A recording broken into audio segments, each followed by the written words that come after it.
Sigurður Einarsson, þú ert á línunni frá Lundúnum. Já, ég hér á línunni. Hvað segir þú? Þú lýstir yfir sakleysiðinni í viðtali við Stöð 2 áðan, en þegar þú heyrir svona, það segir hér í dómnum... Má ég segja það? Já, gjör það svo vel. Já, takk fyrir.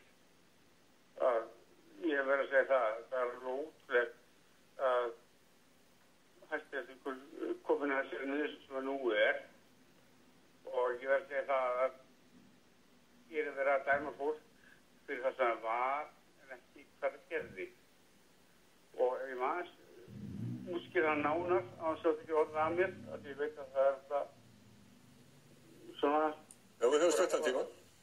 Já, ég hef stuttan tíma en málið er það að ég er að ræða málefni og já, og ég er raun verið að tala það að menn hafi gert eitthvað sem ekki sé löglegt. En Sigurður, það segir, sko, við vorum að spila hér þar sem að Hreiðar Már talaði hér áðan að það væri, sko, bankinn ætlaði að ná í alþjóðlega fjárfesta og halda því áfram og vaxa á alþjóðlegum markaði, en það kemur fram í öllum skjölum málsins og í dómnum að það kom engin peningur.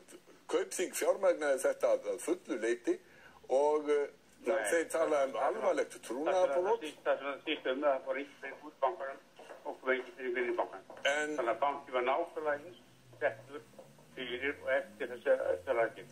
Það er það sem þetta síst Já, þakka fyrir það Sigurður að vera á línunni hjá okkur og við ætlum að snúa okkur að öðrum málum.